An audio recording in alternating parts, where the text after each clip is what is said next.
Hi hello ನಮಸ್ತೆ ಎಲ್ಲ ಹೇಗಿದ್ದೀರಾ? ನೀವು ತುಂಬ ಚೆನ್ನಾಗಿದ್ದೀರಾ ಅಂತ ಭಾವಿಸ್ತೀನಿ. ವೆಲ್ಕಮ್ ಬ್ಯಾಕ್ ಟು ಗೃಹಿಣಿಯ ಕಲಿಕೆ. ಫ್ರೆಂಡ್ಸ್, ಇದನ್ನು ನಾನು ಬಾಳೆಹಣ್ಣಿನ ಬಗ್ಗೆ ಕಂಪ್ಲೀಟಾಗಿ ಮಾಹಿತಿಯನ್ನು ಕೊಡ್ತೀನಿ. ಬಾಳೆಹಣ್ಣು ಯಾರಿಗೆ ತಾನೇ ಇಷ್ಟ ಇರಲ್ಲ? ಬಾಳೆಹಣ್ಣನ್ನು ತಿನ್ನೋದ್ರಿಂದ ಏನೇನು ಬೆನಿಫಿಟ್ ಸಿಗುತ್ತೆ ಅಂತ ನೋಡೋಣವಾ? ಹಣ್ಣುಗಳಲ್ಲಿ ಅತ್ಯಂತ ಶ್ರೇಷ್ಠವಾದದ್ದು ಬಾಳೆಹಣ್ಣು. ಬಾಳೆಹಣ್ಣು ಪ್ರಕೃತಿ ನೀಡಿದ ಒಂದು ಕೊಡುಗೆ ಅಂತಲೇ ಹೇಳ್ಬೋದು. ಇದು ಸುಲಭವಾಗಿ ಜೀರ್ಣ ಆಗುತ್ತೆ, ದೇಹದ ಶಕ್ತಿಯನ್ನು ಹೆಚ್ಚಿಸುತ್ತೆ, ಜೊತೆಗೆ ದೇಹದ ತೂಕವನ್ನು ಸಹ ಹೆಚ್ಚಿಸುತ್ತೆ. ಬಾಳೆಹಣ್ಣು ಪುಷ್ಟಿದಾಯಕ ಶೀತ ಗುಣವುಳ್ಳದಾಗಿದ್ದು, ಊಟದ ನಂತರ ಒಂದು ಬಾಳೆಹಣ್ಣನ್ನು ಸೇವಿಸೋದ್ರಿಂದ ಮಲಬದ್ಧತೆ ಸಹ ನಿವಾರಣೆ ಆಗುತ್ತೆ.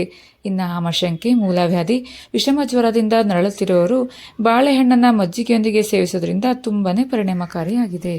ಪ್ರತಿದಿನ ಊಟವಾದ ನಂತರ 2 ಗಂಟೆ ಬಿಟ್ಟು ಒಂದು ಬಾಳೆಹಣ್ಣು ಹಾಗೂ 1 ಲೋಟ ಹಾಲು ಸೇವಿಸುವುದು ತುಂಬಾನೇ ಉತ್ತಮ. ಇದರಿಂದ ಲೈಂಗಿಕ ಕ್ರಿಯೆ ಹೆಚ್ಚಿಸುತ್ತೆ, ಜೀರ್ಣಶಕ್ತಿ ಸಹ ಹೆಚ್ಚಾಗುತ್ತೆ.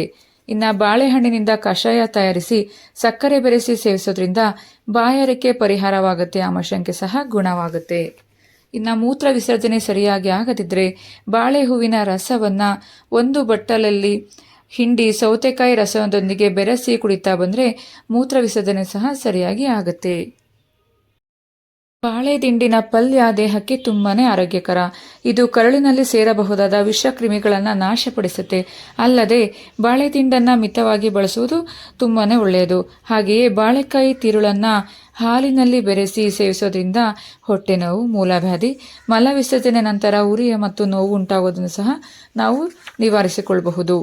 ಇನ್ನು ಬಾಳೆಹಣ್ಣಿನ ತಿರುಳನ್ನು ಹಾಲು ಹಾಗೂ ಜೇನಿನೊಂದಿಗೆ ಬೆರೆಸಿ ಸೇವಿಸೋದ್ರಿಂದ ಬೆಳವಣಿಗೆ ಚೆನ್ನಾಗಿ ಆಗುವುದು. ಹಾಗೆಯೇ ಗರ್ಭಿಣಿಯರು ಬಾಳೆಹಣ್ಣನ್ನು ಕ್ರಮವಾಗಿ ಸೇವಿಸೋದ್ರಿಂದ ಸುಖ ಪ್ರಸವನವಾಗುವುದು, ಅಂದರೆ ಈಸಿಯಾಗಿ ಡೆಲಿವರಿ ಆಗುತ್ತೆ.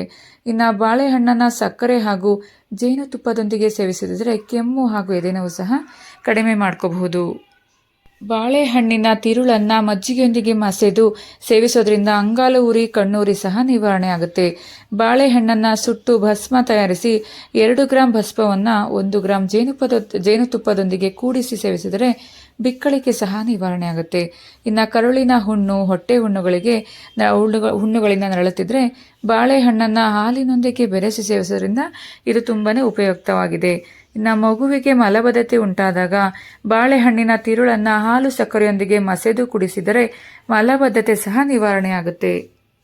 ಬಾಳೆಹಣ್ಣನ್ನು ಒಂದು ದೊಡ್ಡ ಬಟ್ಟಲು ಎಳೆನೀರಿನಲ್ಲಿ ಚೆನ್ನಾಗಿ ಬೆರೆಸಿ ಅದಕ್ಕೆ 1 ಊಟದ ಚಮಚ ಜೇನುತುಪ್ಪ ಬೆರೆಸಿ ತೆಳು ಬಟ್ಟೆಯಲ್ಲಿ ಸೋಸ್ಕೋಬೇಕು. ಇದನ್ನು ಅರಿಶಿಣ, ಕಾಮಾಲೆ, ಕ್ಷಯ, ಸಿಡುಬು, ವಿಷಮ ಜ್ವರದಿಂದ ನರಳುತ್ತಿದ್ದವರಿಗೆ 3 ಬಾರಿ ಸೇವಿಸಬೇಕು.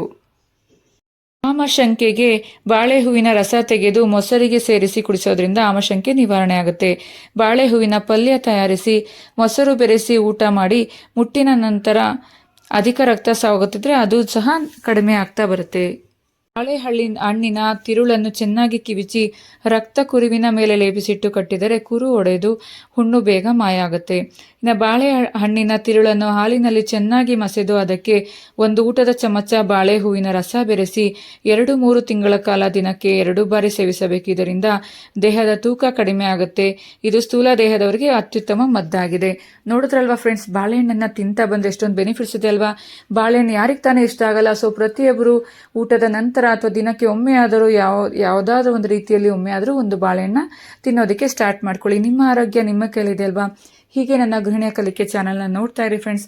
ಮತ್ತೊಂದು ವಿಶೇಷವಾದ ಮಾಹಿತಿ ಜೊತೆ ನಾನು ನಿಮ್ಮನ್ನು ಭೇಟಿ ಮಾಡ್ತೀನಿ. Thank you for watching. Thank you.